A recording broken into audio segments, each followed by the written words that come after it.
Hello everyone. Today we're going to talk about Naomi Klein's This Changes Everything, Capitalism versus the Climate.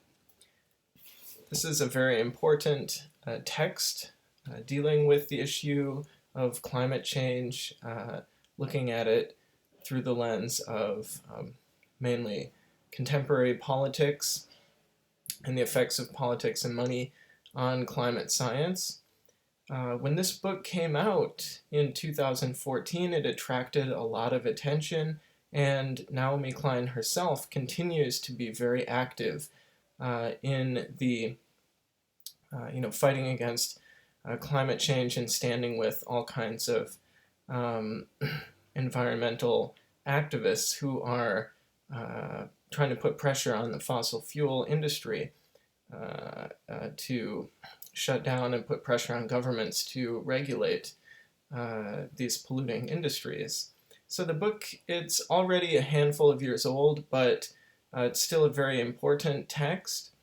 And I'm going to go through today, just give a quick overview of each chapter, talk about some of the main findings and arguments, and give a little bit of my analysis.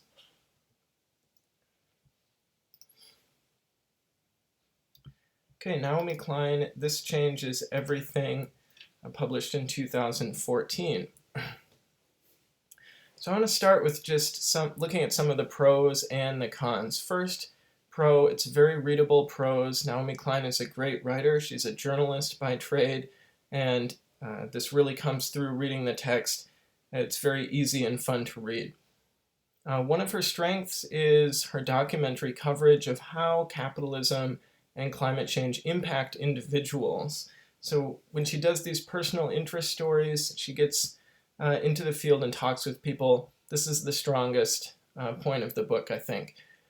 Also, the book very well shows the different power dynamics in society, and especially how a few companies are getting rich from destroying the planet, and at the same time, how it's the poorest and most marginalized who suffer the most.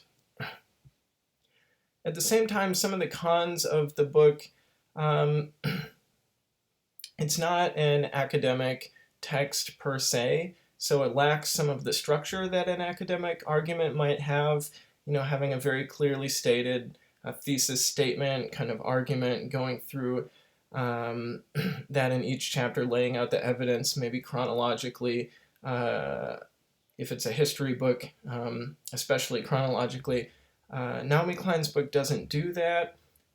Sometimes it reads like a bunch of different articles that have just kind of been put together post hoc and maybe altered a little bit to kind of fit the general theme, but it was a little bit difficult to find an overall argument that's very clearly stated. Naomi Klein talks about capitalism. It's in the title of the book, but nowhere in her book does she attempt to explain the inner workings of capitalism, or even what she means by capitalism, what capitalism is, how it's an inherently exploitative system. She doesn't really talk about this. She just seems to simply argue for a regulated capitalism, which, if that is the case, that in and of itself is not an especially radical idea. Then I would say it's also a bit US focused. Might be a little bit difficult to translate some of the US politics for foreign audiences, especially chapters that deal with like the Heartland Institute, for instance, and these kind of right-wing think tanks in the US and the influence they have. This might be a little bit difficult for some non-US based readers to grasp. Okay, so looking at the introduction then, she contextualizes this book within the previous, her previous research on, for instance, the shock doctrine, how the rich and powerful use crises to further profit and exploit people and the environment. And then she starts talking about the failure of environmental summits and movements up until this point, and she wants to know why have these not succeeded? And then her answer that she posits is that, well, it was just a case of really bad timing. And especially from the 1980s and after the end of the Cold War, we enter this period of austerity and neoliberalism, privatization of the public sphere, for instance, and she thinks this has been the biggest barrier to fighting climate change in a meaningful way. And then she outlines the problem saying, quote, "We have not done the things that are necessary to lower emissions because those things fundamentally conflict with deregulated capitalism, the reigning ideology for the entire period we have been struggling to find a way out of this crisis." Deregulated capitalism, the reigning ideology. I mean, is that really the reigning ideology? Isn't it just capitalism and not deregulated capitalism? I don't know. I mean, that's a point that perhaps one could contest. And then the entire period here, she's talking about the 1980s. So she's not looking at the whole history of capitalism, which, probably would have been beyond the scope of this book, but maybe a brief mention of it, of looking at some of that scholarship, may have helped strengthen her argument when she talks about capitalism in general. In chapter 1, Klein looks at right-wing groups like the Heartland Institute and also right-wing media like Fox News, basically climate deniers. And she says then that such climate change deniers seem to be winning, and that popular perception actually throughout the early 2000s and 2010s has, at points, kind of shifted toward thinking that climate change is maybe not such a big deal. Of course, at the same time, climate change itself is getting worse and worse every day. So this is a huge problem. But she says these right-wing groups, the reason they really deny climate science is because that accepting it would show that their promoted economic model, unregulated free market capitalism, is not so very good after all, she says. But this is an important point, and she says that then because of this, in a way, the right is right, that they perceive accurately climate change as an existential threat of competing ideologies, whereas many on the left or center still don't think of it in this way, and they tend to think that climate change can be solved with these kind of milquetoast solutions. She also frames this as an issue of economic privilege and says, quote, "Overwhelmingly, climate change deniers are not only conservative, but also white and male, a group with higher than average incomes." Great point. And then she goes on to say they engage in denialism and disaster capitalism to profit, and also because they think they will be protected. Again, this is a very accurate observation. I think it's rich people who generally tend to benefit from this kind of relentless pursuit of profit at the expense of the climate, and the poorest and most marginalized groups who tend to bear the brunt of not only the economic inequalities, but also climate change itself and climate disasters. In chapter 2, which is titled Hot Money, she looks at how basically CO2 emissions have increased alongside all of the introduction of these post-Cold War free trade agreements. Her examples that she starts out with are and then she contrasts this with the start of these kind of international environmental treaties that go along with, at the same time, these international free trade agreements. And she shows how these are fundamentally, they're set, but at the same time, the goals that they're pursuing are in fundamental opposition. Protecting the earth and free trade, you can't have both of them together, she says. And the statistics of increasing CO2 emissions seem to lend support to her argument. And she talks about how, these treaties, environmental treaties, are promising to tackle climate change, but shipping and transportation from all of this free trade are not included in national climate emissions. And much of the labor and production during deindustrialization have moved to the developing world and to China, even though the products that they produce are consumed by rich countries, so that CO2 emissions themselves are basically being exported. And she gives some proposals in this chapter. She talks about consuming locally, consuming less, growing the caring economy, which is basically supporting degrowth, less carbon-intensive products and industries, improving working conditions, and working less.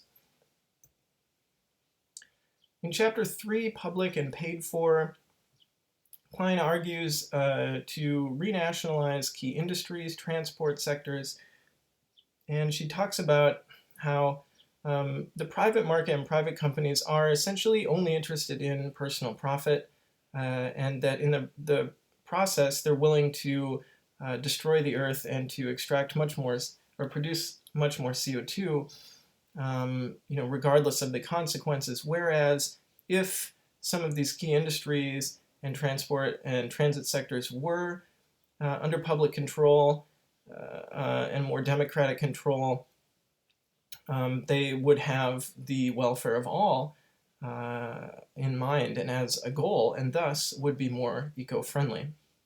She talks about how this is part of a broader project as well toward achieving economic equity and equality, and how these are connected to issues of climate justice. Again, because it is the rich who pollute more and the poor who bear the burden. And so, especially then, the rich should pay more taxes, or should just pay their taxes in general. And this is part of her plan of how to pay for this transition to carbon-free economy. She talks more about her plan, though, in Chapter 4, Planning and Banning, the need to plan for the CO2-free transition by banning polluting fossil fuel industries, nationalizing and decentralizing energy. She gives some examples from recent history, talking about 2008 financial crisis as a missed opportunity. Countries could have invested in this renewable energy transition instead of just bailing out the banks and continuing to provide subsidies to the fossil fuel industry. But she says part of the problem goes back to all of these neoliberal changes that have progressed in this dominant neoliberal ideology that has become so prominent from the 1980s. And she says that we need to, and our political leaders need to, remember how to say no. And she writes, today, quote, "The political class accepts the premise that it is not the place of government to tell large corporations what they can and cannot do, even when the public health and welfare, indeed the habitability of our shared home, are clearly at stake." Well said, I think. Chapter 5 is called Beyond Extractivism. I like this idea that she outlines of extractivism. She says that, basically our economic system and ideology right now are just focused on extracting as many resources from the earth as we can, as cheaply as possible, and making as much short-term profit as possible, without thinking of the consequences for the earth, and that this historically stemmed from a colonial mindset, which is based on removing resources from the colonies. So I like this idea of extractivism. It really kind of ties historical problems and our present problems together, and seems to accurately reflect what is going on. And she says, she goes on to say, extractivism is a non-reciprocal, dominance-based relationship with the early this should be with the earth, one purely of taking. And I would note that within this idea of extractivism, and especially this quote here, there are hints of Marx's metabolic rift theory. This is even more clear when she goes on to talk about her ideas of sacrifice zones, where some areas in the earth are basically just sacrificed for the economic benefit of others. And again, it seems like what she's describing here, if one is familiar with Marxist critiques of capitalism, is just the inherent nature of capitalism. But again, since she never really outlines a complex theory of a capitalism or her thinking on this, she instead adopts these other terms like extractivism, which is fine, I guess. I mean, it gets the point across, but could be strengthened a little bit there, I think. In chapter 6, Fruits Not Roots, she talks about the shortcomings of the current environmental movements and strategies, especially is very critical of some environmental groups for being in bed with fossil fuel companies. Her historical investigations here are indeed quite damning. She also critiques the idea of natural gas as a bridge fuel. This is also kind of still, I guess, prominent idea in some circles. And then she criticizes the idea of cap and trade system, which allows polluting companies to buy carbon credits from less polluting companies and kind of offset their CO2 emissions, at least on paper.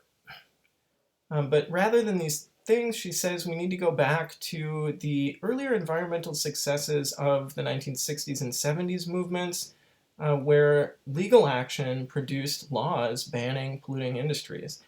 And I think this is also quite poignant, undeniable, basically, that this is what we need, legal action and laws, to just say, look, we're not going to allow this anymore, and something like that.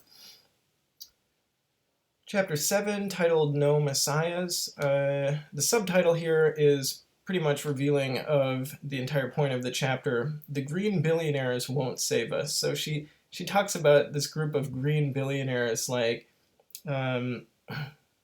Virgin's president, Branson, Bill Gates, and Michael Bloomberg, and these other philanthropists who promote their kind of green credentials, but in actuality, they're not doing that much. In fact, many times they're doing the complete opposite of what they say. They're investing in CO2 intensive industries. For instance, all of these characters are basically, still funding fossil fuel industries, but at the same time saying, we're trying to make this green shift, we're investing in green technology, whatever. It's kind of seems to just be a selling point, basically. Chapter 8 focuses on geoengineering, and she notes that this is the solution favored by the rich and powerful because they can just keep on polluting. They promote this idea of this technological fix that will save us, but in fact, this seems to just be used as a justification to not have to alter their actions or our present economic model or structure in any way. And she basically says as much, here's a quote, "Geoengineering does not require any change from us. It just requires that we keep doing what we have done for centuries, only much more so."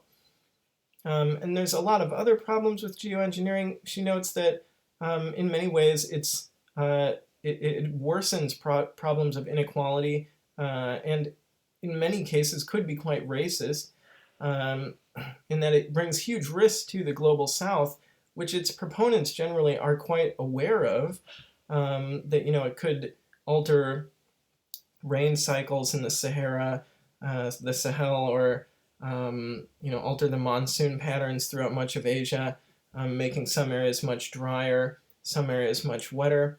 It could bring these huge risks, but these are basically just being overlooked, kind of willfully. And she talks about geoengineering then as just being another form of shock doctrine. Chapter 9 is called Blockadia, and so from this point she starts to get into how we can fight back, basically. She talks about her solutions for what we can do and gives a lot of examples outlining some successes. She shows a model for fighting the fossil fuel industry, what Andres Malm would basically call fossil capital, I guess. And her idea is this idea of blockadia, which she describes as a roving transnational conflict zone that is cropping up with increasing frequency and intensity wherever extractive projects are attempting to dig and drill, such as the Keystone XL pipeline. And in fact, rather than just a great strategy that she promotes, she also shows how this is kind of just an inherent consequence of oil companies and this extractivist mindset becoming more prominent and going into more and more regions and kind of, as I write here, pushing new boundaries and creating new sacrifice zones as they try to dig for more and more oil and coal. And she talks about how this used to just be a problem in the developing world. She talks about the case of Nigeria, where people there opposed big oil gas companies like Shell and Chevron, but the gas companies got the support of local military to violently crack down on them so that they could keep extracting the natural resources and shipping them out of this country. But now it's not just a problem of the global south anymore. Places like Canada and the tar sands fracking all over the US are popping up in people's backyards, and these are and now people are kind of waking up to the fact that this is, a huge problem that affects them, and as a result are starting to fight back more and more against the fossil fuel industry. Chapters 10 and 11, she kind of continues on this theme, and she especially looks at the case of Native Americans and extractivism on Native American lands as continuing exploitation and colonization. And this is really clear in cases where oil pipelines like the Keystone XL pipeline will, as they crisscross continents, basically will go right over or right next to Native American land, which is autonomous territory, but kind of just ignoring these treaties. And some groups have fought back through the courts. There have been some victories. And the climate movement, she notes, is now frequently relying on centuries-old treaties honoring Native American autonomy. But at the same time, these are in some cases, some of the poorest areas in the U.S. And in many cases, people there are already struggling from centuries of systematic racism and poverty, and they have few viable options or they're desperate of jobs, basically, and they have few viable options of work that they can do. And so this has resulted in some people siding with the fossil fuel industry, who say that, if you support us, we'll give you jobs and we'll bring jobs to your community, etc. In chapters 12 and 13, she continues to look at alternatives and successful struggles against the fossil fuel industry. She says we need to promote these alternatives, and then not just to passively divest, but also to actively reinvest. There's a need as well for system change and not individual change. And in this regard, I like this quote that she has. She says, dropping out and planting vegetables is not an option, because the fossil fuels runaway train is coming for us one way or another. Should be a